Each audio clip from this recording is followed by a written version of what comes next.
ça fait un effet loupe et c'est pour ça que en plongée, c'est bien utile. Ça a plusieurs intérêts d'avoir ce fameux fluide à l'intérieur de la montre.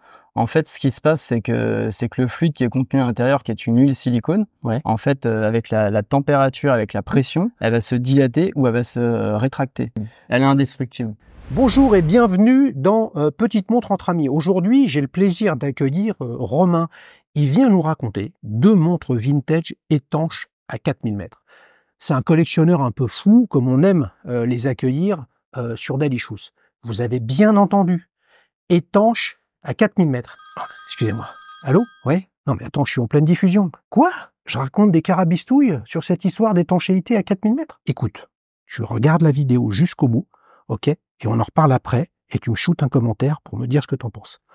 Excusez-moi. Allez les amis, avant qu'on enchaîne, franchement, prenez 2 secondes pour claquer un like et vous abonner à la chaîne. Franchement, je le pensais pas, mais ça aide beaucoup pour que YouTube nous mette en avant. Merci encore à vous tous. Vous êtes de plus en plus nombreux à nous suivre et ça, c'est vraiment top. J'arrête là et je vous dis à tout de suite pour ce nouvel épisode de Petite Montre entre amis.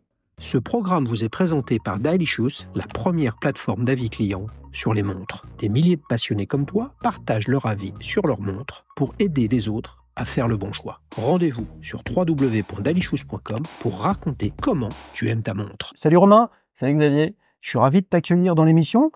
Merci de m'accueillir aussi, toi, dans le fameux canapé. Eh oui, les amis, on s'est rencontrés à une réunion de voitures anciennes. Alors, pas le meet-up Daily Shoes qui était absolument fantastique, il y a quelques semaines, mais encore auparavant. Et puis, on s'est dit, waouh, il est abonné, il y a peut-être un truc à faire. Et là, tu m'as parlé de 2 vintage étanches à 4000 mètres. Ben oui. Ça fait 8000, ça, ou pas? Ouais, pourquoi pas. Pourquoi pas? Alors, est-ce que tu nous montres la première? Eh ben écoute, c'est celle que tu as au poignet? C'est celle que j'ai au poignet, ouais. Bochat? Ouais.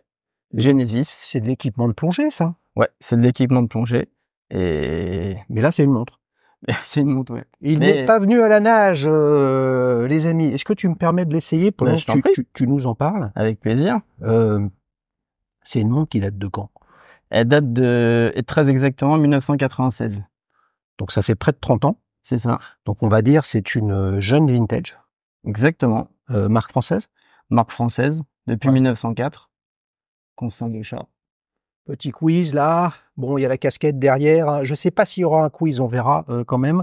1904, quelle autre marque est de 1904? Bonne question, je ne saurais pas te dire. Ah oui, une autre marque de montre de plongée fameuse, ZRC, marque suisse. Alors que là, Bochat, c'est français. Exactement. Et ça continue de l'être. Ça continue de l'être. Ouais. Ok, ils font toujours des montres, Bochat? Ils font toujours des montres, oui. Ils font des montres toujours de plongée.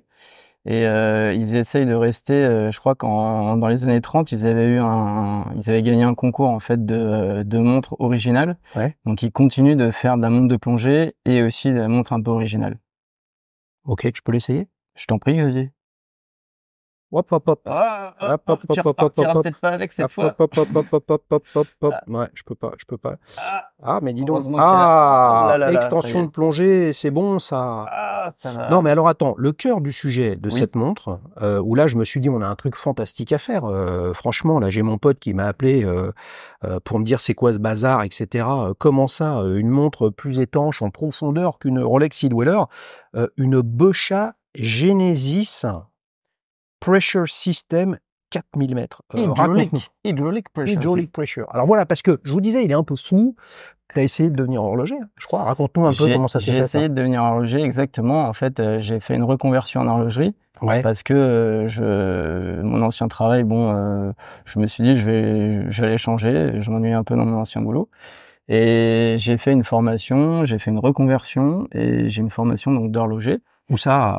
À Diderot, à Paris? Exactement, à Diderot, à Paris, tout à fait, ouais. Combien de temps? 1 an. Ouais. Et justement, en fait, je connaissais Bochat, mais j'ai rencontré le service SAV Bochat par l'intermédiaire donc de ma reconversion. J'ai dû faire un stage de 4 mois. Ouais. En immersion. Ouais. Et en fait... Donc ils avaient des ateliers à 4000 mètres de profondeur. Bah c'est ça, oui, ça. Et en fait, je me suis lié d'amitié avec le chef d'atelier, Felipe. Salut Felipe. Et puis j'ai découvert en fait cette montre fantastique. Chez eux? J'ai découvert cette montre chez eux, exactement. Ouais. Alors qu'est-ce qu'elle a et qu'est-ce qu'elle a comme caractéristique? Parce que je sais pas si vous le voyez sur les prises de vue, on a le sentiment en fait qu'il n'y a pas de cadran, quel que soit l'angle dans lequel on regarde la montre. Et si je comprends bien, mais là tu vas il faut qu'il nous explique tout. Vous allez voir, il est plus timbré que moi encore. Ça baigne dans l'huile. Exactement. Tu as le mouvement, le cadran, les aiguilles, tu as l'ensemble de la montre qui baigne dans l'huile. Pourquoi? Tout simplement, en fait, le liquide en fait contenu est incompressible. Donc du coup, forcément, on descend des profondeurs abyssales, comme 4000 mètres de profondeur. D'ailleurs, elle a été testée à 6000 mètres. Mais en caisson ou avec un sous-marin? elle a été testée en caisson hyperbar chez Ifremer en fait à Marseille. Ouais. Donc voilà. Parce que c'est une marque de Marseille, on est d'accord. C'est une marque qui a été créée à Marseille, oui, exactement. Ouais. Qui continue. Je me suis un peu renseigné. Et puis alors après, il y a des marques très très connues pour l'équipement de plongée, etc. Mais des Bochat, on en voit partout avec un espadon, je crois, sur les palmes, les masques, les combinaisons, etc. Mais c'est différent. C'est le même nom, la même origine, mais c'est deux choses distinctes. Exactement, en fait. Tu as la société en fait qui continue les équipements donc de plongée, donc tous les équipements de plongée, et puis tu as la branche horlogerie, donc qui continue en fait de faire des montres de plongée notamment. Et puis voilà, donc c'est des montres de plongée très simples. Donc c'est des montres outils, mais qu'on mérite d'être quand même très costaud. Donc quand tu dis simple, c'est-à-dire probablement peu onéreuse. Exactement, peu onéreuse. À quartz. Alors tu en as à quartz, mais tu en as aussi automatique avec des mouvements Miyota. Ouais. C'est pas des beaux mouvements, mais c'est des mouvements qui font le job parce que en fait, il faut se dire que ce sont des montres de plongée qui sont utilisées donc en tant que telles. Donc on a besoin de quelque chose de costaud et c'est vrai que le Miyota, il est pas très beau, mais il est très costaud. Ok. Ouais, bah oui, tout ça, c'est quand même ce qui équipe les Citizen. Il y en a plein de sortes, etc. Mais dans celle-ci, c'est pas ça. Dans celle-ci, c'est pas ça. Et donc concrètement, comment ça marche? Parce que t'es aussi un technicien. T'aimes faire les choses. Et en fait, ce que tu m'as raconté, là, je me suis dit, il faut que je vous fasse venir. Et c'est un malade mental, les amis. Donc, il est bienvenu dans Petite Montre entre amis.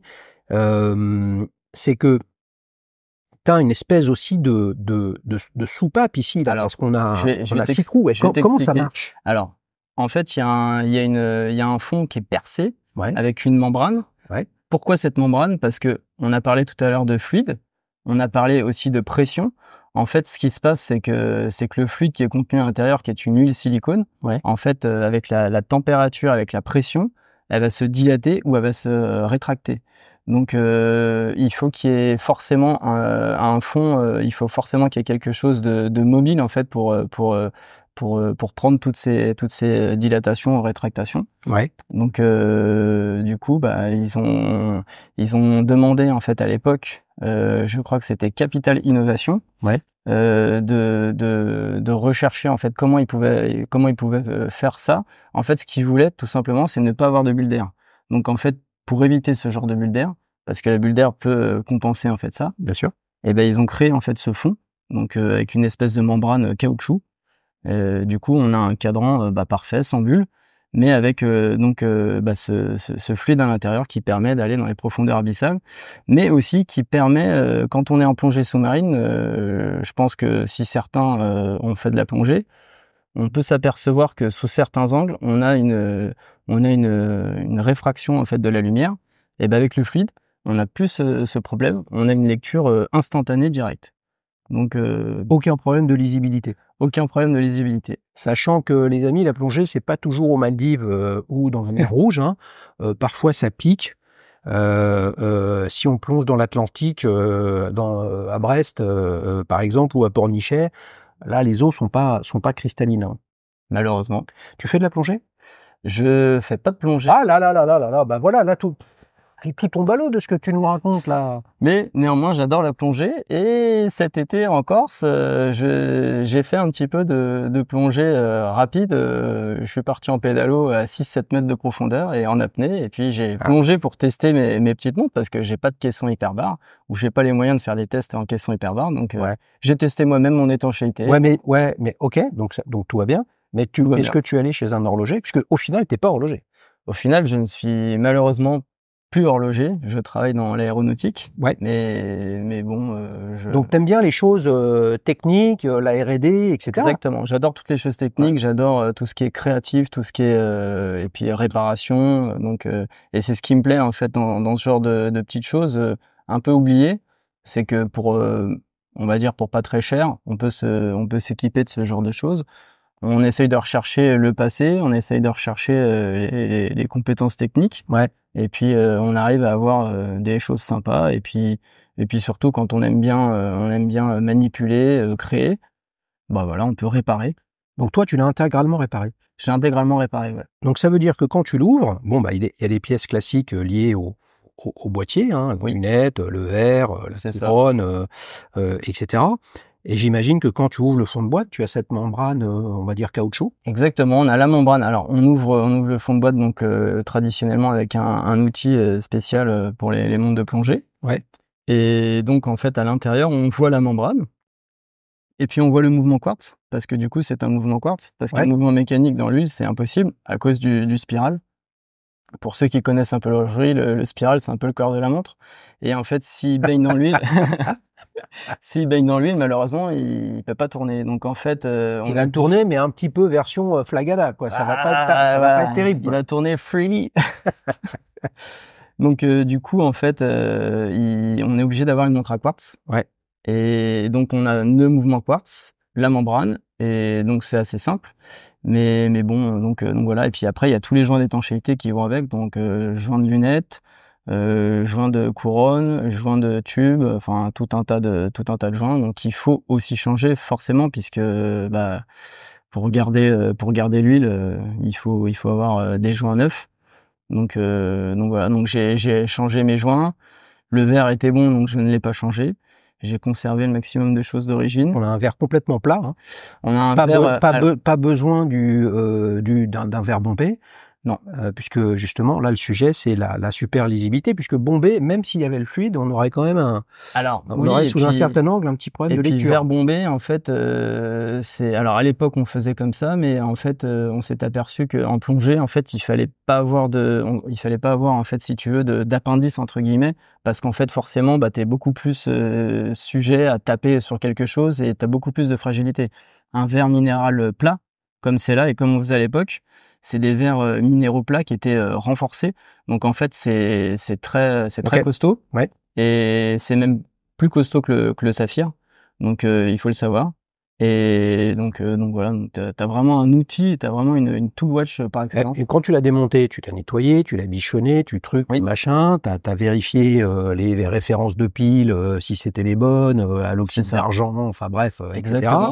Mais ok, mais comment tu réinjectes ou comment tu t'y prends pour finalement mettre l'ensemble sous vide? Sous vide dans le sens où à l'intérieur, tout partout, donc il n'y a plus une seule bulle d'air. Exactement. Il n'y a que ton huile magique. Exactement, ouais, c'est ça. Déjà, il fallait trouver une huile avec, je dirais, une densité particulière, parce qu'en fait, si Bochat, ils en ont pas?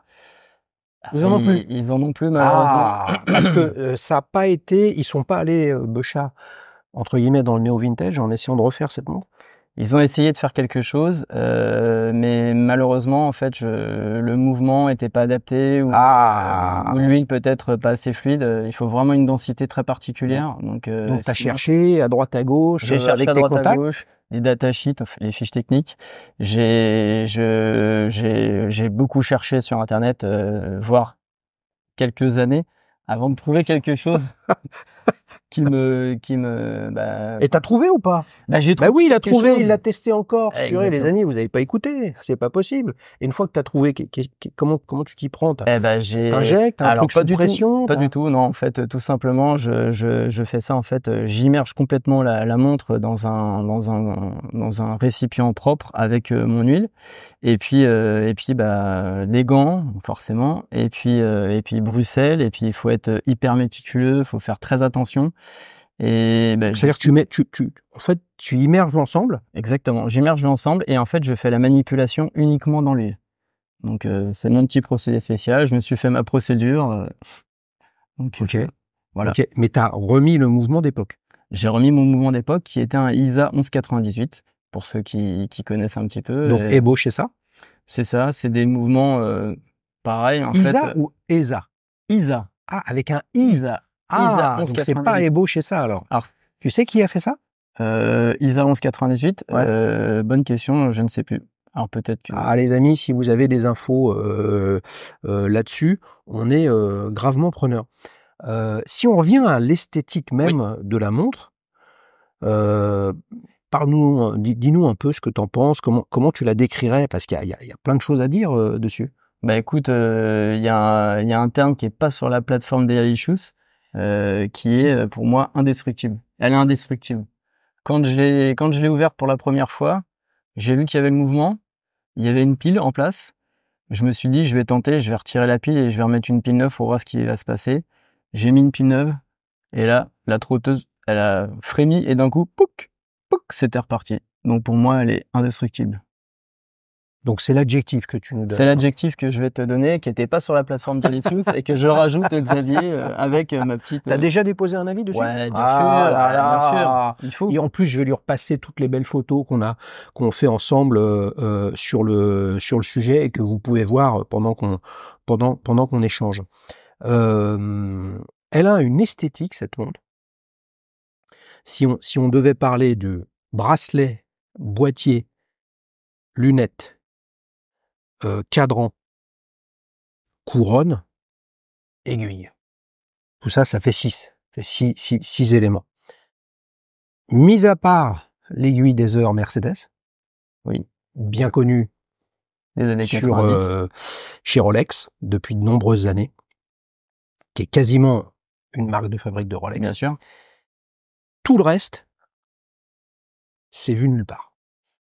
Bah, écoute, ça a un ADN propre où tu te dis pas, ça ressemble au voisin, ça ressemble au truc, etc. Il y a peut-être juste un truc avec la lunette. Ouais. Je dirais qu'elle a un petit côté, c'est mon avis. Un petit côté Breitling. Exactement. Bravo. Oui, un petit côté Breitling sur avec ces proéminences là, mais vachement utile pour les manipuler avec les gants. Exactement, ouais. Pour manipuler avec les gants, je pense que c'est exactement ça. Je pense que tu dois bien t'accrocher. Donc pour les plongeurs professionnels. C'est le moment d'écouter le bruit. Attention, je me concentre. Belle douceur. Pas mal, hein? 60 clics? Peut-être. J'ai le sentiment que c'est du 60 clics, les amis. Je trouve ça mieux, moi, pour les montres de plongée, pour le coup. Tu vois, mais bon, à la limite, ça on s'en fout. Dans toute cette esthétique, oui. Qu'est-ce qui te séduit le plus, toi? Écoute, je pense que le cadran, il a une particularité. J'ai jamais vu en fait un cadran similaire. Alors, bien sûr, il y a du Super Luminova, il est noir. Voilà, mais non, les index, c'est pas du Super Luminova là. C'est peut-être du Tritium ou du Luminova. Ouais, je ne sais pas. Il n'y a pas le fameux T. Je vais vérifier ça de près avec ma loupe magique. On va essayer de vous faire des visuels aussi avec une lumière ultraviolet. Ah, c'est pas mal, hein. T'as des index qui sont pas vus et revus, hein. C'est ça. Il y a peut-être des Seiko comme ça, mais je crois pas. Je pense pas non plus. Je connais bien les Seiko, je connais bien les Citizen. J'aime bien toutes ces montres de plongée un peu outils. Ouais. Et il me semble pas l'avoir déjà vu. C'est vraiment assez particulier. Et elle a vraiment son ADN propre avec son cadran. Et puis bon, le bracelet aussi assez sympathique. Est-ce que le concept de si elle me va, je repars avec, c'est autorisé quand bien même j'ai l'extension de plongée déployée? Parce que là, si je la mets comme ça, regarde, si je la mets comme ça, ici, et que je la porte bien haut sur le poignet, ce qui fait un petit peu bizarre, je pourrais mettre une deuxième montre, hein, mais là, elle me va. Ouais, mais je serais un peu triste parce que tu seras un peu triste. Ouais, parce que elle a un numéro en fait de série qui me correspond avec ma femme. Qui te tient à cœur? Ouais. En fait, c'est notre date de mariage, c'est le numéro 21 et on s'est marié un 21 juillet 2012. Donc je suis un peu dans l'affect. Ouais, c'est un peu ça. Ouais, bien sûr. Bien sûr, mais il n'y a pas que ça comme numéro à l'arrière, il y a plein d'autres choses et moi je vois HPS, donc HPS c'est Hydraulic Pressure System, donc hydraulique pour l'huile, pressure numéro et il y a un numéro qui est là. Brevet déposé, il y a 3 autres numéros. Alors il y a un roman quoi. Exactement. Alors le numéro 188, c'est le numéro en fait d'essai qui a été fait en fait sur le caisson hyperbar, donc à Ifremer. Donc c'est le numéro 181, donc c'est le 188e essai. Donc pour l'ensemble des montres à l'époque qui avaient été faites. Ensuite tu as Géo, c'est G pour alors attends, c'est Génie, je crois. Génie océanique. Donc c'est le nom en fait du caisson hyperbar. Et tu as aussi, enfin tu as tout un tas d'informations. Je m'étais renseigné un peu partout et j'avais réussi à obtenir quelques informations. Donc En fait, tu es en train de devenir l'historien de Beuchat, quoi. voilà, c'est quand on est passionné, on passe des heures et des heures en fait. Ouais. On cherche des livres, on a aussi Internet, alors on trouve tout un tas de choses. Oui, et oui, et oui. Alors, les amis, vous pourrez retrouver un avis complet avec quelques photos, plein de photos même, etc. Mais pour l'instant, c'est pas le sujet. Tu en as une deuxième. C'est-à-dire que le mec, il en a trouvé une, puis après, tu t'es fait ronger le cerveau.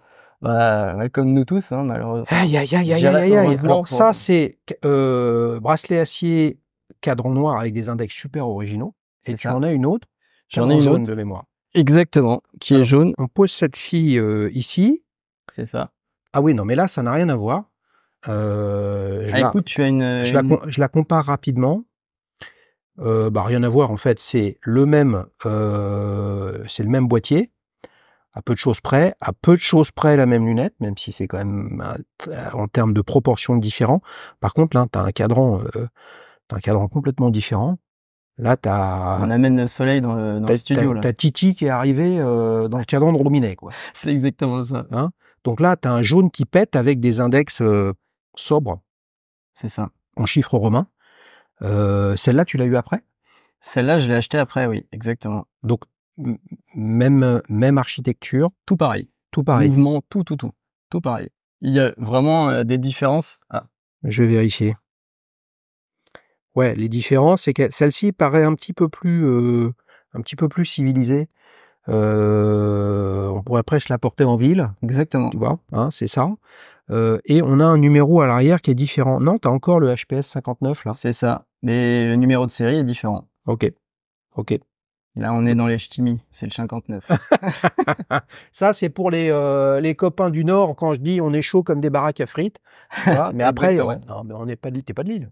Je ne suis pas de Lille. Bon, mais moi non plus, je suis pas de Lille, mais on aime bien les frites. Mes grands-parents étaient dans le Nord. Tes grands-parents étaient dans le Nord. Donc là, on a une lunette, qui est du même type, assez souple à utiliser. Les index sont plus petits sur la lunette. C'est pour ça que tu as l'impression qu'elle est plus civilisée. Mais la lunette est plus petite aussi, non? Non, le boîtier, tout est pareil. Le verre, tout est similaire. Tu as vraiment uniquement ce détail sur la lunette. Donc les index sont plus petits. Ouais. Et puis il y a entre guillemets moins de tritium super luminova, je sais pas dire.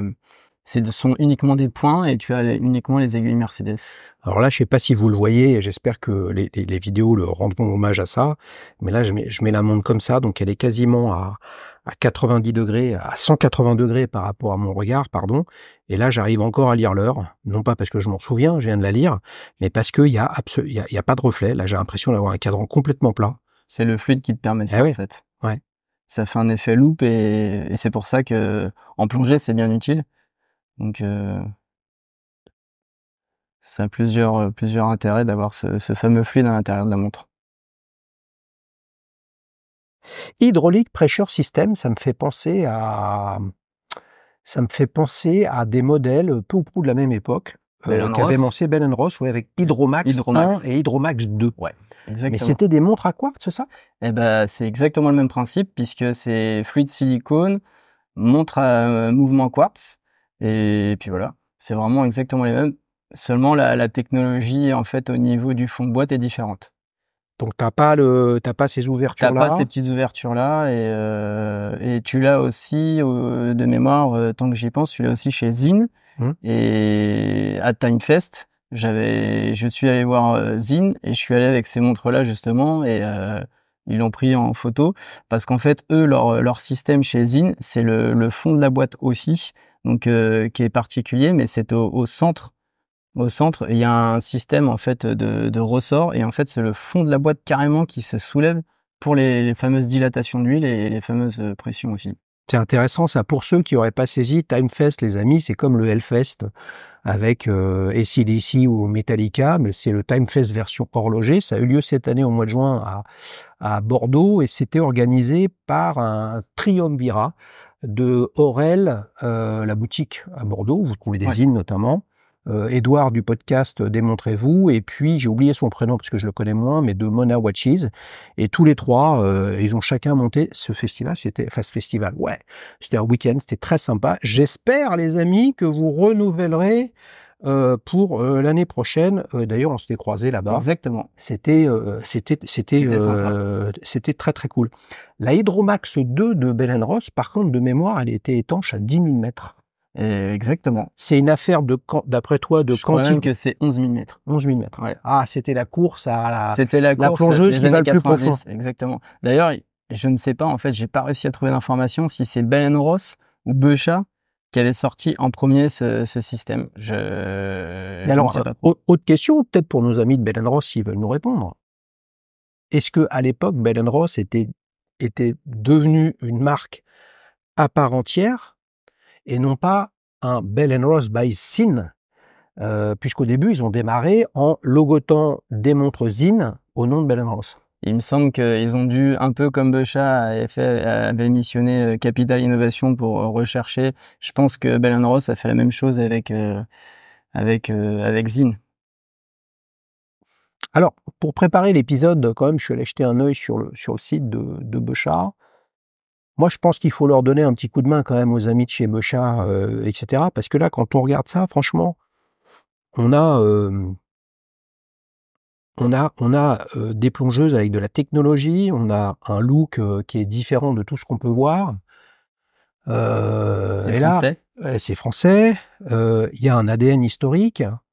Je pense qu'il y a un vrai sujet et un vrai intérêt à proposer, on va dire, autre chose que des montres à quartz, certes avec une belle étanchéité, mais je pense qu'il manque le storytelling de l'histoire de la marque, et qu'à un moment ou un autre, puisque toi et moi on achète dans une montre. Bien sûr. Alors toi c'est différent parce que tu y as travaillé. Moi j'y ai travaillé, enfin pendant maintenant c'est différent. Alors que les choses soient claires, les amis, la marque Bechat n'est pas derrière cet épisode. Non, du tout. C'est un client, il achète ses montres. Alors il les a achetées 3 fois rien, parce que honnêtement, soyons honnêtes, une vintage Bechat, tout le monde s'en fout, quoi. Je veux dire, c'est la réalité. Mais alors, tu sais pourquoi moi ça me plaît, Bechat? Oui. Bah, pour une raison qui n'a rien à voir. Et là, je m'adresse comment il s'appelle le gars de Bechat? Georges. Georges. La première montre que j'ai offert à ma copine en fin des années 80, qui est devenue ma femme, et qui est toujours ma femme, c'était une Bechat bord à bord.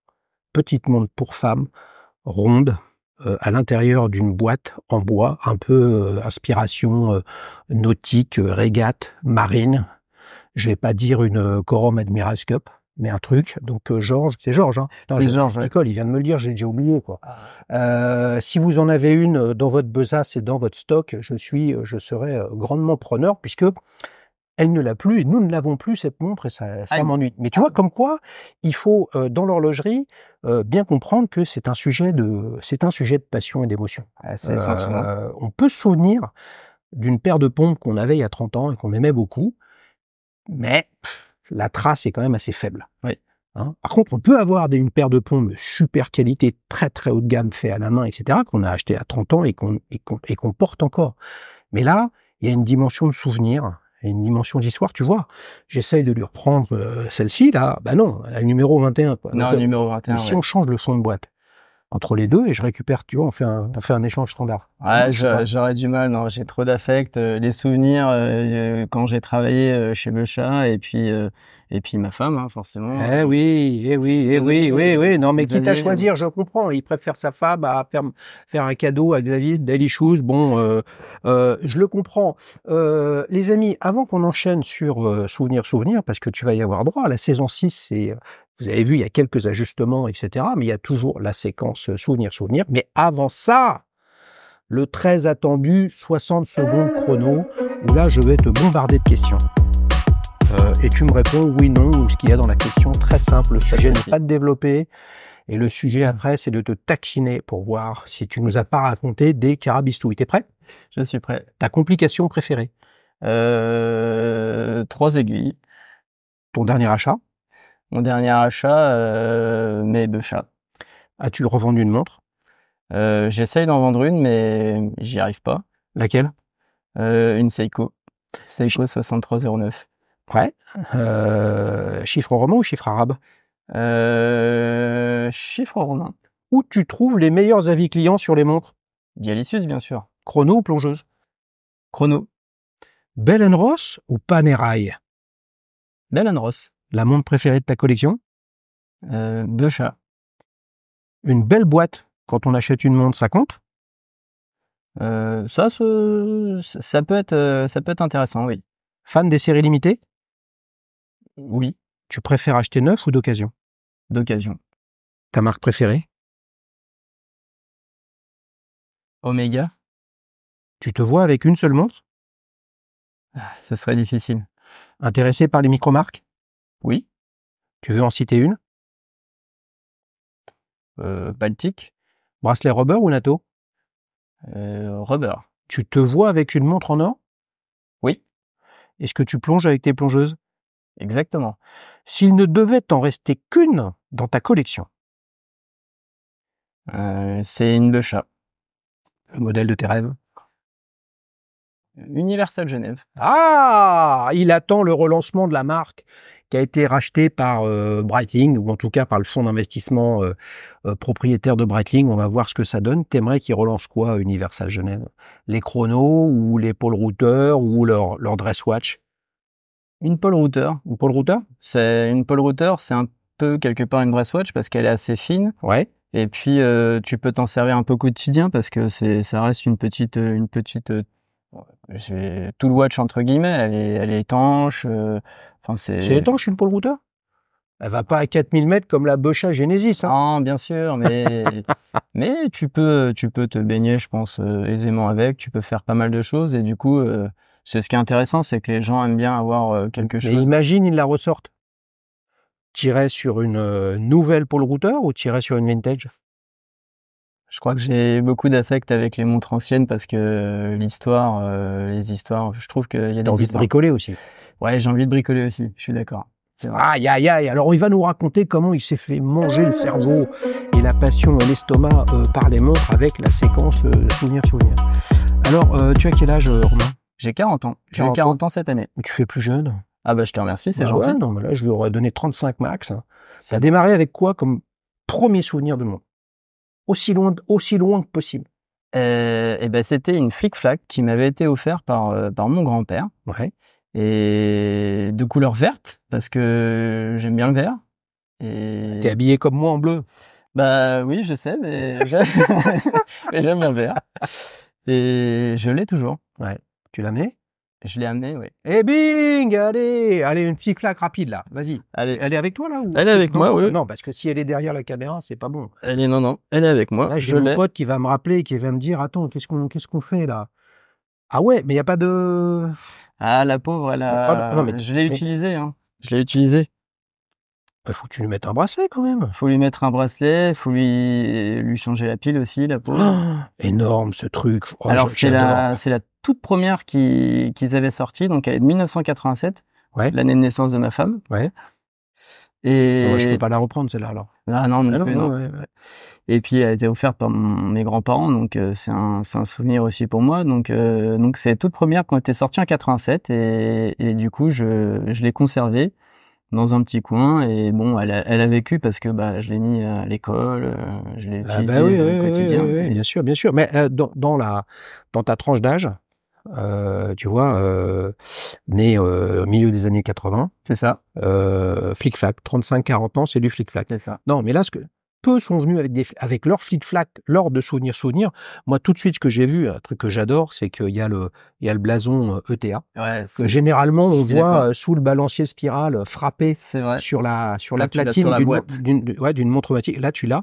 C'est vraiment le symbole de la tentative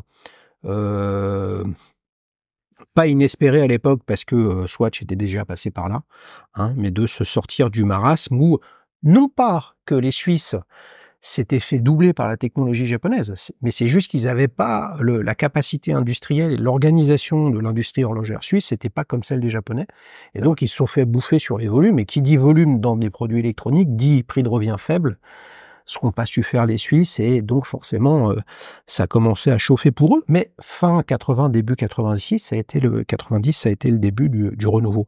Là, il y a une pile dedans ou pas? Malheureusement, non. Attends, tu viens avec une montre qui marche pas. Ouais, Non, mais c'est sympa d'être venu, c'est sympa d'être venu avec, on voit le petit cochon, et puis... J'entends à chaque fois tous ceux qui passent dans le canapé à chaque fois parler justement de ce souvenir, et je me suis dit, un de ces quatre, je viendrai avec ma petite flic-flac, et puis voilà, comme ça rappellera de bons souvenirs. Le premier, de mémoire, je veux pas me tromper, et il va sûrement regarder cette vidéo, le premier, c'était Jérémy, qui était venu saison 1, épisode 4 ou 5, avec une Nomos Tangente, et qui doit avoir ton âge maintenant, mais à l'époque, il avait 35 ans, que voulez-vous, c'est la saison 6. Aïe, aïe, aïe. Un truc de malade, hein. Ça passe vite. Qu'est-ce que tu as eu après de intéressant dans ton parcours, jusqu'à arriver à la première montre dite d'horlogerie, où en fait ça te coûte des thunes, ça t'amène pas une heure plus précise, ça te lave le cerveau, ça te détrousse ton porte-monnaie? Écoute, j'ai eu beaucoup de Swatch. Malheureusement, je m'en suis servi beaucoup, comme j'ai toujours à peu près aimé l'horlogerie depuis plus jeune, et du coup je les ai pas conservés malheureusement. Ouais. Mais j'ai eu beaucoup de Swatch. Ouais. Et la première automatique. La Première automatique. Premier un mouvement mécanique. Remontage automatique ou manuel, peu importe. C'est quand pour la naissance de ma première fille en 2013. Ouais. Bon, je l'ai pas amené, mais c'est une Seiko. Ouais. J'ai pas le modèle en tête, mais c'est un 3 aiguilles, et puis on voit le cœur, on voit le spiral. En fait, c'est une complication cœur ouvert. Ouais. Donc j'ai pas une présage. Ça ressemblait à une présage, mais c'était avant qu'ils sortent le présage. Ouais. Mais le mouvement n'a pas changé, hein, puisque en fait je crois que sur les Seiko présages, il y a encore les mouvements 3 aiguilles des années 70, à peu de choses près. Ils ont amélioré les matériaux, ils ont amélioré la lubrification, etc. C'est bien ou c'est pas bien? Fondamentalement, ce qu'ils veulent les Japonais, c'est faire du ultra robuste et performant, et surtout pas mettre la graine fancy, fun, pour se la péter, qui va mettre le bazar dans le niveau de fiabilité qu'ils attendent de leur montre. Oui. C'est ça un peu la culture des Japonais. Ils sont assez rigoureux, ils font des choses qui fonctionnent, et qui fonctionnent sur le temps. Et cette première Seiko, ça t'a donné envie de continuer avec Seiko? Ça m'a donné envie de continuer avec Seiko, mais plutôt côté vintage. Ouais. Parce que je suis un peu comme toi, j'aime bien tout ce qui est ancien, donc t'es allé sur quoi? Donc je suis allé sur une fameuse Seiko Turtle 6309 7040. Que tu veux vendre? Que je veux vendre. Pourquoi? Pour une Universal Genève. Une Paul Router? Pas une Paul Router. Ah ben ouais, mais qu'est-ce qu'il nous raconte alors? Donc c'est quoi la Universal Genève que tu veux? En fait, j'aimerais bien me trouver une petite montre, une petite dress watch assez plate. Ah, une White Shadow? C'est un peu ça, oui.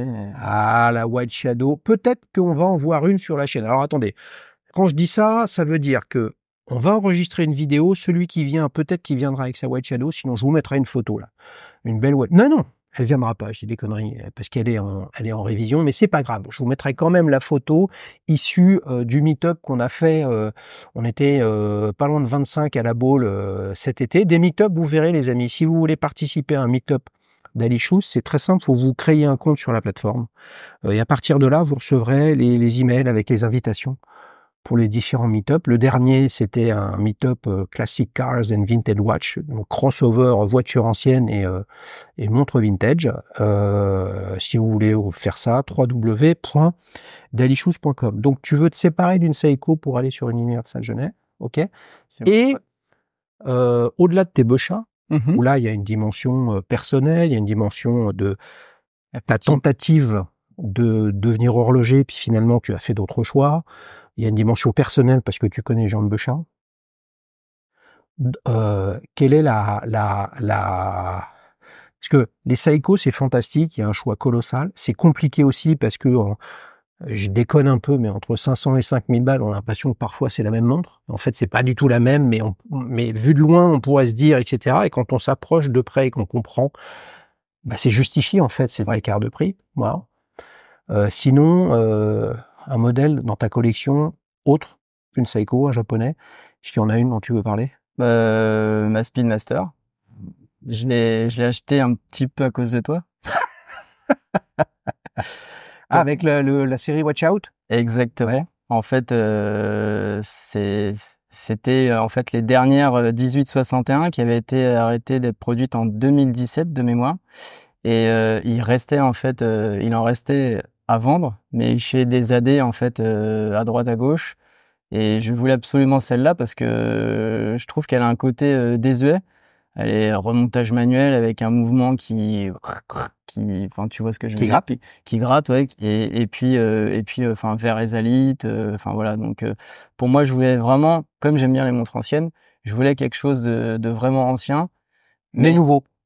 mais en fait, oui, nouveau. Et pour lui écrire un peu son histoire, je me suis dit, je vais peut-être moi aussi écrire. Et pourquoi t'es pas allé comme Marie qui cherchait une Speed pour les 50 ans de son mari? Pourquoi tu t'es pas pris une Speed de ton année de naissance? Bah, j'aurais bien aimé. L'âge évolue, mais l'année de naissance reste. C'est ça le sujet de la vie quand même. Je suis d'accord, mais en fait, ce qui se passait à l'époque, c'est qu'elles elles avaient pris pas mal en cote, et du coup, le prix d'une ancienne était bien supérieur que la nouvelle. Ouais. Donc, après, les budgets, on peut pas toujours. Évident. Oui, on peut pas tout avoir. Il y a eu une folie un petit peu quand même sur les prix des montres. Les choses sont en train de s'assainir. J'étais il y a quelques jours au Geneva Watch Days, absolument fantastique. Franchement, je vous invite à le faire parce que c'est autant un rendez-vous, on va dire, professionnel que pour les amateurs de montres et les collectionneurs. Donc vous arrivez avec votre bonne mine sur les bords du lac. Il y a les marques qui sont globalement installées dans des suites dans les hôtels qui bordent le lac. Puis vous rentrez, vous allez dire bonjour, vous discutez. Moi, personne me connaît, à peu de choses près. Enfin, ceux qui me connaissent généralement sont des membres ou des abonnés de la chaîne, tu vois. Et il est dans une suite, on s'assoit, on discute, on partage. C'est vraiment très très sympa. Tout le monde est le bienvenu. C'est vraiment vraiment top. Il faisait beau. Je crois qu'il fait toujours beau à cette époque-là. Et on a fait un meet-up de malade sur un rooftop avec la communauté soit helvétique ou frontalière, des gens d'Annemasse, etc., d'Annecy qui sont venus. On s'est vraiment régalé. T'es chaud pour la dernière séquence, ta prochaine montre? Allez, c'est parti. Allez, les amis, on enchaîne pour la dernière séquence de cet épisode de la saison 6, ta prochaine montre.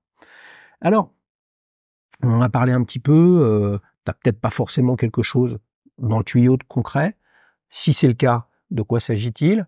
Et si c'est pas le cas, quelle est la montre ou le modèle, peut-être la marque, où tu te dis waouh, un jour ça j'aimerais? Bah, j'ai pas forcément en fait, j'aime bien moi découvrir partir dans une brocante ou partir enfin dans un endroit où on va découvrir des petites choses anciennes, donc vide-grenier, brocanteur. Donc tu cherches pas en fait. Enfin, tu cherches pas un modèle, mais tu vas à des endroits pour te mettre à risque de tomber sur ce que tu n'avais pas prévu. C'est exactement ça. Moi, j'aime bien les petits trésors du passé, les petits trésors oubliés, un peu comme les Beuchat. Et puis découvrir l'histoire de la marque. J'ai une marque qui me vient en tête comme ça, et j'avais découvert une fois à la brocante de Chatou une montre, la marque Vermex. Vermex? Vermex, ouais. Pas Rolex, Vermex. Ouais. Et donc, c'est quelque chose qui avait été fait dans les années 50 par un monsieur qui avait décidé de faire des montres étanches. Je crois que c'était dans le sud de la France. Et je l'ai acquis pour 30 €. Et T'es venu avec? Je suis pas venu avec. Il est pas venu avec, c'est pas possible. Moi, je crois. Attends, avec tout. Je suis pas venu avec parce qu'en fait, c'était pour ma femme. Donc, c'était une petite montre de plongée. Ah, c'est un diamètre à peu près de 31-32 mm, mais c'était à l'époque, c'était courant les petits diamètres pour hommes. Ouais. Mais regarde, qu'est-ce qui fait que tu as acheté une Speed neuve?